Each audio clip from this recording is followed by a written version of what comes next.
One TV special report.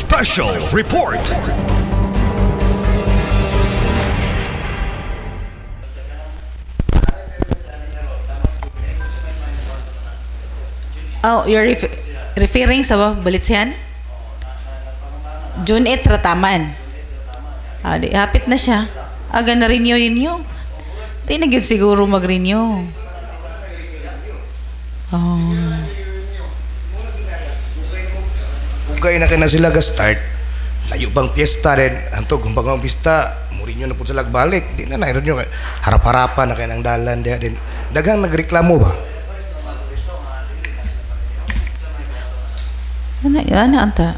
Advice, ito is illegal gambling.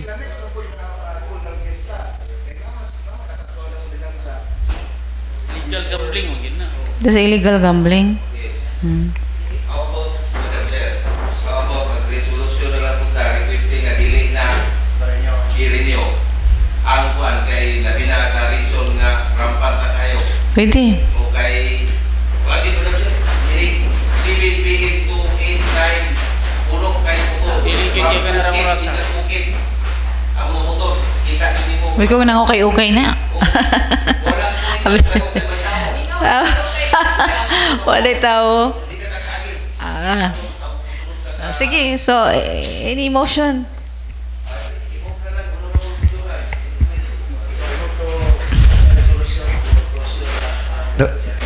Non-issuance of permit for the Bulitsi operation.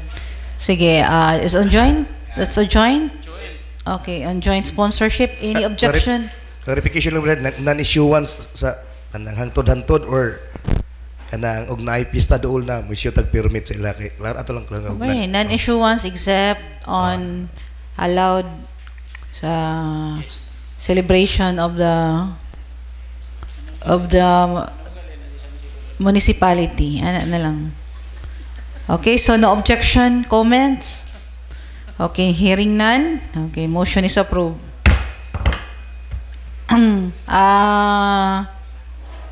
Any other proposed resolution ordinance? None? Petitions and requests? Kayli read. Nara, dirira ba? Nadia more? Sige, go ahead. Petitions or requests. Letter from SB Secretary Jose Alfonso Incinario requesting for realignment of funds amounting 21,000 from GAC budget for the awarding and giving of incentives for the Tudilanian athletes who got the gold and silver medalist during the NMRAA held at Camiguin last May 13 to 17. Letter B, letter of Mayor Samuel Parohinog dated May 31 requesting the following actions to wit. 1. Supplemental budget number 2 amounting to 9 million. 2. Reprogramming the balances and or savings of the 20% MDF of CY 2023 amounting to 509,020 pesos and 89 centavos from construction, establishment of sanitary landfill facility 2, procurement of veterinary biologics 100,000, annual anti-rabies vaccination program 200,000, additional budget for the purchase of casket lowering device for HMNYO Memorial Garden 209,020 pesos and 89, with a total amount of 509.20 pesos point 89. Letter 3, merging, integrating of PAPs funded under the 20% MDF of CY 2024. Program 1, construction of rehab of RHU and purchase of medical equipment, that's 1 million. Renamed to construction of RHU Annex Building Phase 1. Total project cost is at 1,710,000. Number 2, extension of RHU building for clients. Approved appropriation is at 710,000 for the same project to it. Number 4, resolution adopting the annual investment program of CY 2024 revised number 2. Madam Chair. Honorable Tampoog. Thank you, Madam Chair. Item A to be, Madam Chair, for committee meeting for refer to my Committee on Finance, Madam Chair.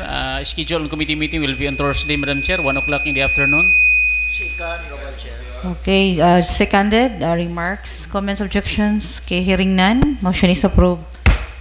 That item number 1, is there a need for alignment because the nature of GAC is really for the grants and awards. Why the request, Boy?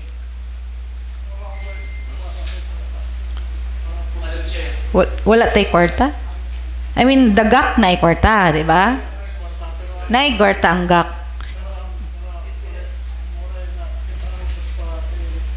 I mean, mupalit i-charge sa GAC kay mao ginay nature sa GAC para gina siya sa grants and awards. So supposedly no need na for pwede lang po resolution because we already have the ordinance. And the GAC ang that by its nature the purpose mao gina siya purpose. Madam Chair. Yes, Honorable Tampo. Kaning kabahin ba sa letter request, Madam Chair, nga 21,000 nga GAC? Dili baka pwede, Madam Chair, nga dili sa ato ang GAC ma-charge tungod kay in aid of legislation na man tay approve ng ordinance bahin ini. So pwede siguro nga other resource atong pangayan, like for example LCPC, daghan man kaayong pwede na to ma-charge yan, Madam Chair. Wala man ni specific sila nga kan awards. You just discuss it, but the appropriate kon yun is the GAC.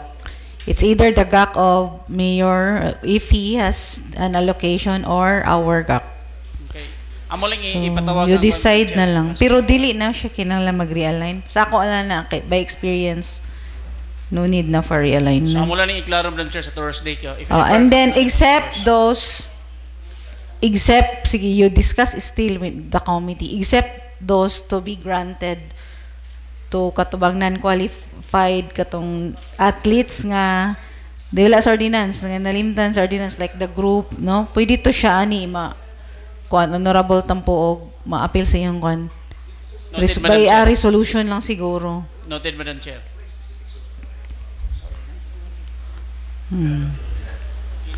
Okay, so for Committee on Finance, no, item A and B, walay supplemental din pangitaang supplemental for the 9 million, walay attachment. Okay, so item 3 for B.4 AIP. Any motion? Wa pa ni na-appeal, no? AIP, revised. Ay, included na sa letter. Just one letter, no? Included na siya. Okay. Sige, so other communications, kindly read. Other communications, letter A, SB Resolution number 360-24, a resolution encouraging the city and municipal local government units of the province to establish a local karinderya as designated community kitchen for implementation of dietary supplementation for food service delivery during disaster risk operations and other nutrition-related initiatives in the community. Letter B, SP Resolution number 361-24, resolution encouraging the city and MLGU of the province to install behavioral nudges in priority settings. Letter C, SP Resolution number 362-24, resolution encouraging the city and MLGU of the province to strengthen their vaccination program by providing for Bakuna champions, providing funds thereof, and for other purposes. Letter D, SP Resolution number 363-24, resolution encouraging city and MLGUs to institutionalize peer support groups as an early intervention for mental health promotion among adolescents and young people of the province and providing funds thereof. Letter E, SP Resolution number 364-24, resolution revisiting the Ordinance number 5-12 of the SP, the revised smoke-free ordinance of the province by introducing new provisions therein. Letter F, SP Resolution number 366-24, resolution encouraging the city and MLGUs to provide for the comprehensive child support system as strengthened by the IRR of RA 11223, otherwise known as the Universal Health Care Law.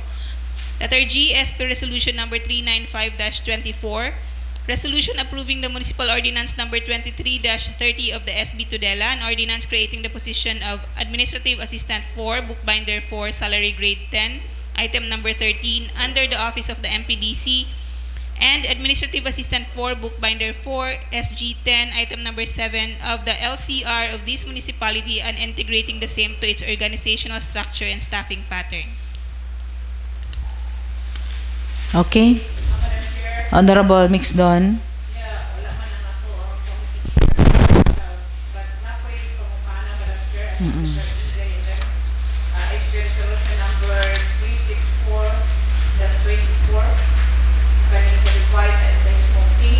Na-resolve na ninyo ni Mamamor na patungkol sa sharing, kaya ba na we have existing ordinance about this, Madam Chair, the smoking and the e-cigarettes.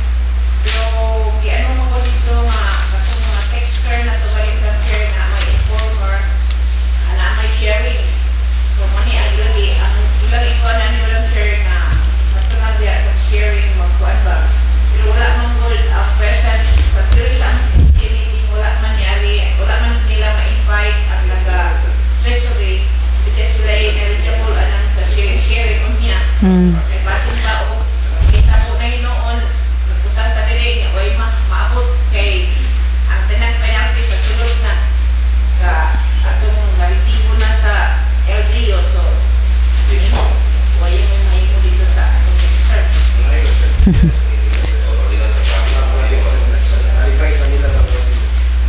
So na human na ka rin nila revise.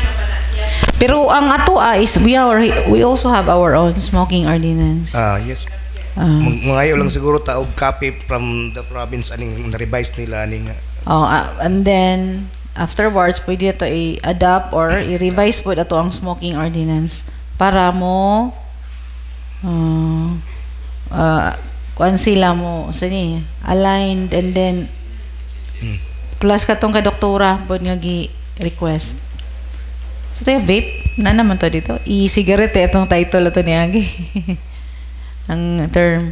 Okay, it's so any motion Madam for Chair? the following for the aforementioned one SP resolutions. Madam Chair, I move, Madam Chair, other communication, Madam Chair, mark as noted, Madam Chair. Okay, seconded. Remarks, comments, objections? Okay, hearing none. Okay, motion is approved. Committee report. Committee on Finance. Para sa first day, Madam Chair, tungkol kay last week is busy ang mga concerned living sa HGLG. Sige. Yes, tapo. Item B, same. Wala po nino. Yes, Madam Chair. Education.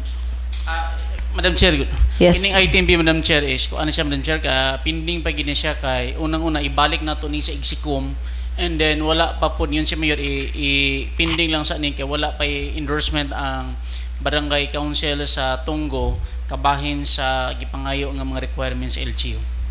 So dili ta makatuko dito unless wala final agreement between ang barangay Sige, and ni LGU magtukod. and then the barangay and the owner of the land area nga naa dito napita, Madam Chair.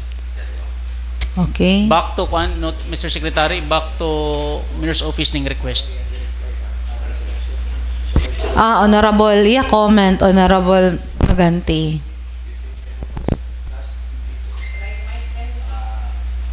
Last 22 katong May 22 nagmeeting pud ang mga council of elder. So kini nga resort kuan daw kanang sa LGU magtugi sabutan nga mo manage pero wala pa klaro og kuan na to. So ang council of elder katong gipanulti po ni Manday wag gyud tumwagi pagproseso sa council.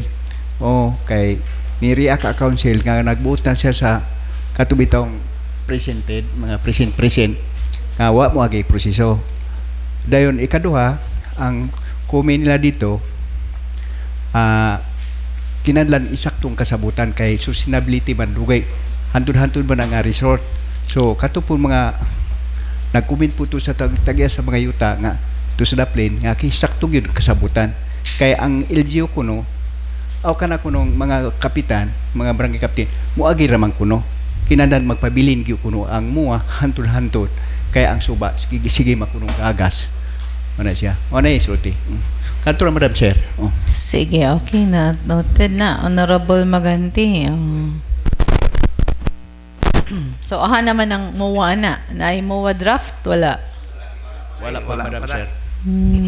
So, kisa pagi tahasan na.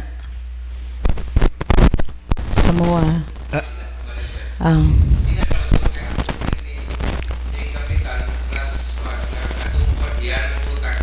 I mean, MOA with the elderly. I mean, sa pwede siya, IP, community. Sa ingon pa ni Kwan o Kwan gyud kanang o IPAC ba kanang ay kasabutan o sa LGU ba between LGU ba maghimo tali nato o kisay mo himo sa FPIC. NCIP na. NCIP na. O, mingon na. Pero iningon maguto si Manday nga dugay kuno. Yung ko bahalag dugay. Bahalag mag-operate mo basta na kasabutan. Sila gud kay. Ni ba nag-resume nag-operation ito? Wala pong maging resolution mo lang siya. Second resolution nga temporary pan. Ang tulong kay lang magipasulan dito. Bala sa to. Siya responsible person ito. Okay, so next committee, intent of blood donation. Nabay nahimong committee meeting? Committee on Education. Wala. Wala. Anak committee. Si Vice Chair, na-report? Isa ba yung Vice Chair? Sa committee. Ito din. Wala ra. So, why report ani kay mo proceed tas kuan. So balikan lang nato. Balikan na mo. Tikiking. Yes, Honorable Mixdon. Oo. Ay. Oo. Sige. Ugma date na mag-meeting ani. Ugma or sa Wednesday.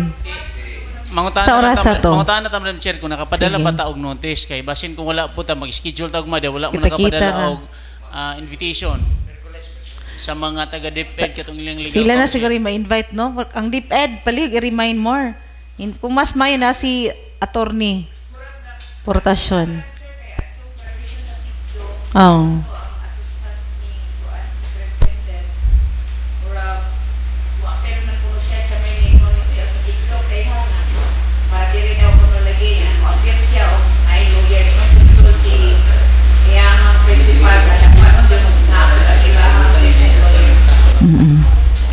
Sige, okay. Remind lang ninyo mga secretariat. Dayon si Ma'am Juliet, na pati representative from Mayor. Buntag ba to? 1 o'clock. Say 1 o'clock. Okay. June 5. Wednesday. Sige. Okay, so let's proceed. Committee, wala po si Honorable sumabat. For the D&E, kadaghan ba ni DEF? Committee on Health. Wala si Kuan. Uy, pariha raman di tao. Okay. Mao man ni ang mga resolution sa province, no? Ordinance enacting installation behavioral nudges. Sa cigarette, okay. Pariha raman di ni gi-request din ng doktora, no? So usa man as of kuan wala pa may draft. Permission to speak. Ay, sige, Honorable, more. Run through na mi aning mga sa SP nga mga proposed ordinance from Doktora. I-attendan siya ni Ma'am Galin ug ni Ma'am Chipay. Then naa si konsehal ato sa health. So far wala may kuan naman ko to, usually adoption lang o kanang adoption na ba na siya template. Dayon ma-apply man po siya dire ang kanilang naisango sa katong smoke-free nga ordinance kay katong regarding atong sharing lagi kuan. Pero the other ordinances nga proposed naka-run through nami wala ra man poy kanang major nga revisions. Sakto ang draft nila. Ay na poy draft nga kuan pakapin. Okay, sige. So pag ina na human. Wala. Okay, sige. So taman sa kuano sa 6 tanan nga regard pertaining to health. Committee on Rules. Madam Chair. Panaydiot. Popcom, Sentro Hulpa. Schedule ni Madam Chair this coming Thursday 9 a.m. Madam Chair. Okay, Thursday 9 a.m. Okay, then let's proceed with calendar of business. Yes, Honorable lagi. Before siguro, Madam Chair, naabot ay committee report from the Social Peace and Order. Sige. Sige. Can you proceed reading the report? Mag-excuse lang ko. Mamati ako ha. Okay, go ahead, Amar. Committee report on peace and order Public Safety and Transportation. Subject, letter from Tumoda requesting strict implementation of municipal ordinance regulating private operators picking up passengers within the municipality. Honorable Bujungan acknowledge the attendees and give the floor to Mr. Jolly Tabiliran, the Tumoda President. Mr. Tabiliran stated that there are so many private motor cabs picking up passengers and that they have their own parking area in front of the Heng Son department store.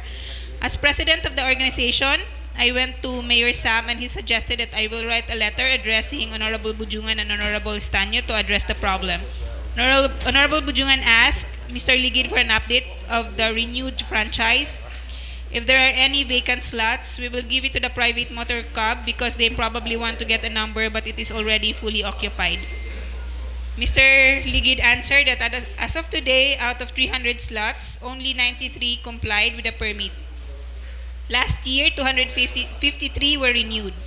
There are 47 who did not renew, which will be reviewed so that we can take action. The mentality of those other drivers is that they don't redeem by the deadline given in our ordinance, which is January 1 to 20 of the year to renew the franchise because some believe that the redemption will expire if it takes too long for them to renew at the LTO. Honorable Lagi said that if failure to renew by January deadline, it is considered colorum even though his LTO registration has not expired.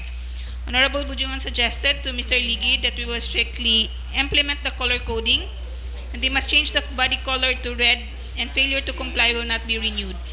Those who did not renew will be given a demand letter so that we can fill the 300 slots this year. I will request from our traffic enforcer that if possible we can arrange the parking outside the public market. PNP Chief Dinori stated that we will give attention to this problem of Tumoda. We will conduct a random checkpoint and ask traffic enforcers to assist us because they are the ones who know the motor cab drivers. During the checkpoint, we will look for the receipt of their taking the franchise. If the violation is related to the ordinance, we will issue a citation ticket, but if not, motor registration expired, we will issue an MTOP. Mr. Rubio answered, I don't have a problem with that, but now there are only a few traffic enforcers because some of our colleagues have been transferred on their duty as they receive a memo from the mayor. Honorable Bujungan asked Mr. Ligid about the person who has an offense that has already been issued a citation ticket if they had paid. Can you give me an update if there are a third offense so that the police will be informed? PNP regarding for the violation who did not pay. I'm just waiting for the Treasurer's Office for the list of violators so that we can take action. Mr. Ligid answered that as of now, there are no violators who have violated for second offense. Some of the violators paid their violation because failure to pay after 1 month will be sent a demand letter. I still have notices to be disseminated for the various barangays. Honorable Lagi suggested that there will be an EBC meeting which will give notice to the barangay captains to facilitate the dissemination and also to implement the drivers for hire must wear shoes.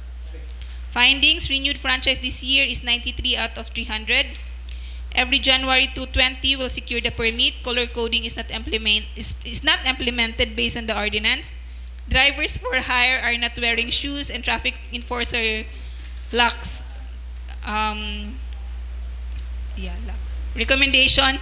The committee agreed that strict implementation of the Municipal Ordinance number 1905 with the coordination of the PNP to conduct random checkpoints starting June, and the drivers must be able to show a laminated receipt showing that they have actually paid the franchise and request JO to be assigned as traffic enforcer.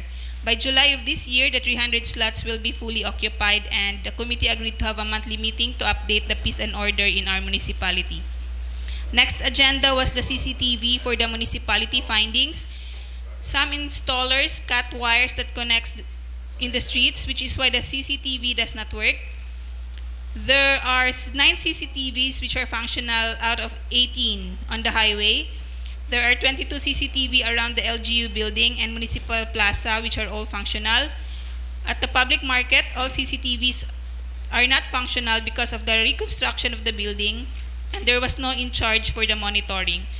Recommendation, there should be a CCTV room with someone watching so that the problems like someone cutting the wire can be monitored and actions can be taken easily.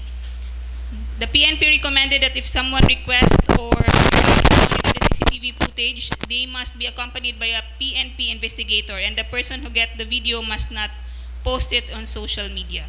The meeting was adjourned at 3:10 in the afternoon. Certified and corrected by Jose Alfonso Incinarial. Approved, Honorable Bujungan as the chairman, Honorable Lagi, Honorable Maganti as members. Honorable Bujungan.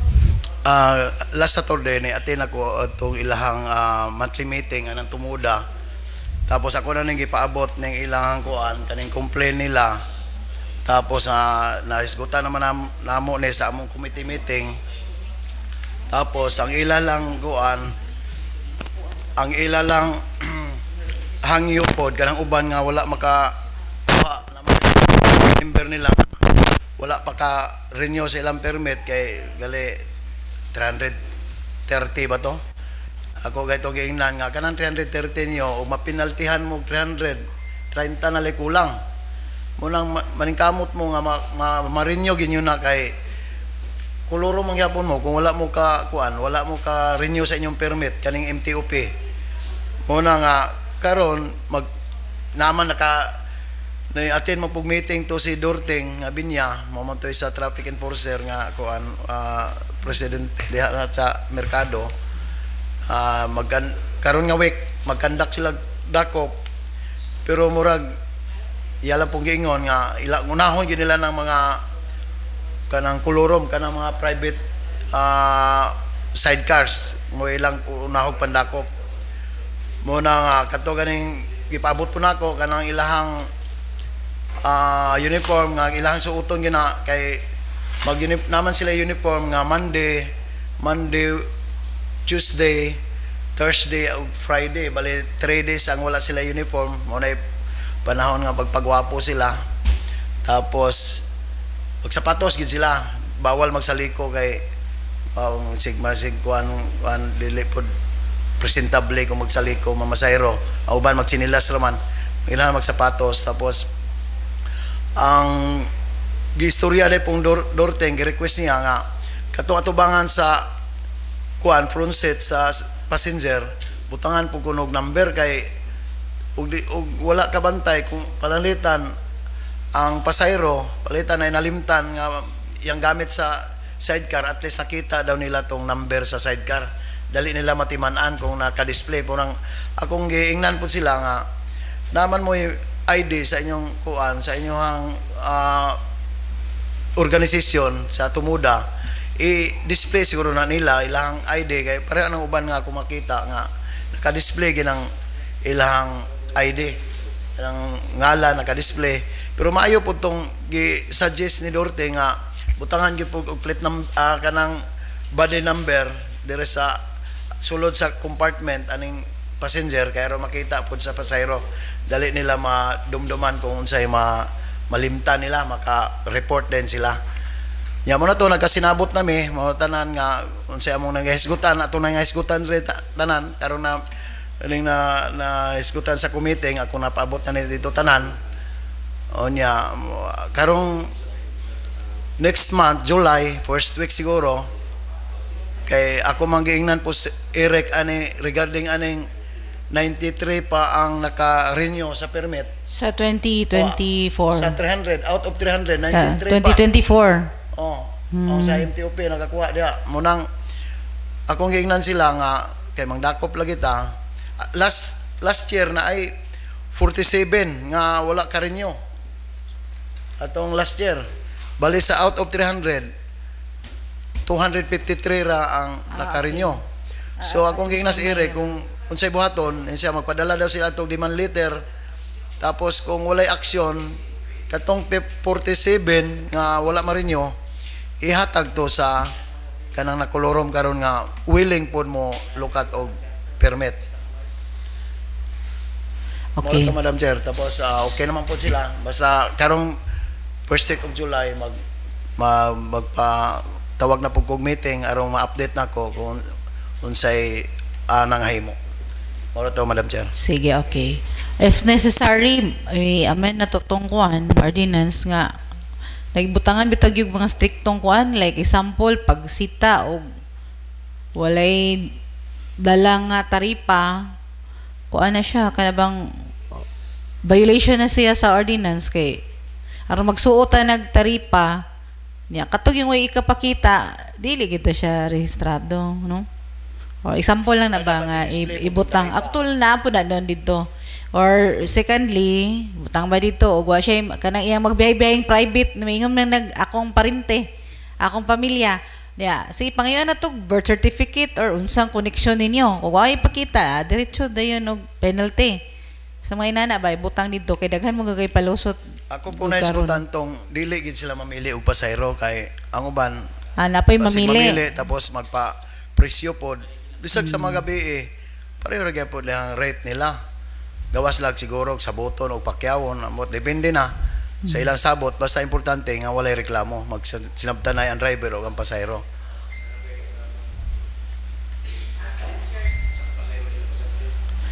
Yes, Honorable Mixdon. Okay.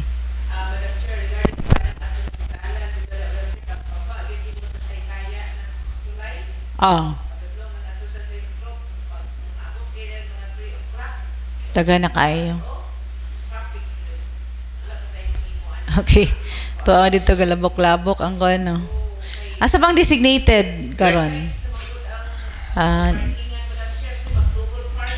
Lagi pwede ra unta no consider pero di lang gid mag double park pero gi-identify ba na nga lugar? Ang Canada po naisgutan na muna ang tubag po ni Dorteng alas 5 oras sila taman wala na gyud mabilin diha nga traffic enforcer nga mo assist anang after 5 o'clock. Tapos sila gani karon nireklamo siya kay ngano gipanghulbot na iyang mga sakop. Tapos gamay na lang kuno kay sila nabilin diha murag pila na lang. Basta ang iyang na mention murag mga 5 na lang siguro sila diha nabilin na merkado. Mo nang ako na lang gi kuan nga kanang dili na ingog kanang mo ground round na lang ba? Dili na yung mag-steady sila sa ilang pwesto. Sa una naka kuan man sila. Naaman sila pwesto ginila kung asa sila assignment nila pero karon wala na murag nakulang daw sila gipanghulbot ang ilang ubang mga kauban.